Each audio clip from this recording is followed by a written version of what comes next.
చేయాలన్న కసి ఉండేటటువంటి టెంపర్మెంట్ ఇంకా కార్యకర్తల నాయకుల్లో కనిపించట్లేదు. కాబట్టి ఏం చేస్తారో చూడాలి. అదే అసలు వైసీపీ ముందు ఎన్నికలు నిర్వహించడానికి ముందుకు వెళ్తుందా అనేది ఏం బైకాట్ చేస్తారేమో చూడాలి. ఇప్పుడు వాళ్ళు చేసినట్టు టైప్ లో చేస్తే ఇంకంతకంటే సిగ్గు చేయటం ఇంకోటి ఉండదు. చెయ్యాలా పోతే నీ 10 ఓట్లే రాని చెయ్యి నువ్వు. అప్పుడు వాళ్ళు బాయ్కాట్ చేసినప్పుడు మనం అన్నాం అది తప్పు అని. ప్రజాస్వామ్యంలో నీకు 10 ఓట్లరు ఇప్పుడు ఎక్కడ, ఎందుకండి 2014 ముందు వరుస పెట్టి జరిగిన అన్ని ఎన్నికల్లో తెలుగుదేశం డిపాజిట్లు కోల్పోయింది అసెంబ్లీకి. జగన్ అప్పుడు హైయెస్ట్ మెజార్టీలతో గెలిచాడు, వేల కొద్ది మెజార్టీతో గెలిచాడు. దాదాపు 18 ఎన్నికలు జరిగినాయి అక్కడ. తెలంగాణలో టీఆర్ఎస్ కానీ ఇక్కడ జగన్ కానీ భారీగా గెలిచాడు.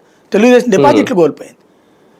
మరి అదే కాంగ్రెస్ అంతే, కాంగ్రెస్ కూడా సాధించింది అప్పుడు స్థానిక ఎన్నికల్లో విజయాలు.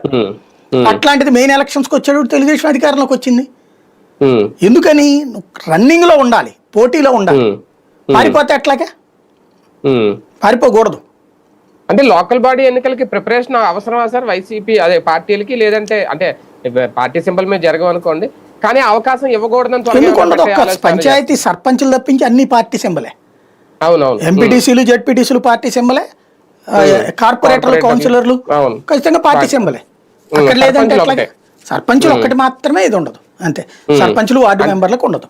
అంటే ఆ ప్రిపరేషన్ టైం ఇవ్వకూడదని ఏమన్నా ఆలోచన చేస్తారు? అదేం లేదు, ఇప్పుడు జనవరి అంటే ఇంకా చాలా టైం ఉంది కదా, అట్లేం లేదు, దాంట్లో ఏం లేదు. కాకపోతే ఏంటంటే నేను అనుకోవడం ఆ పదవీ కాలం ఏమన్నా దగ్గరకు వచ్చినట్టుంది టర్మ్.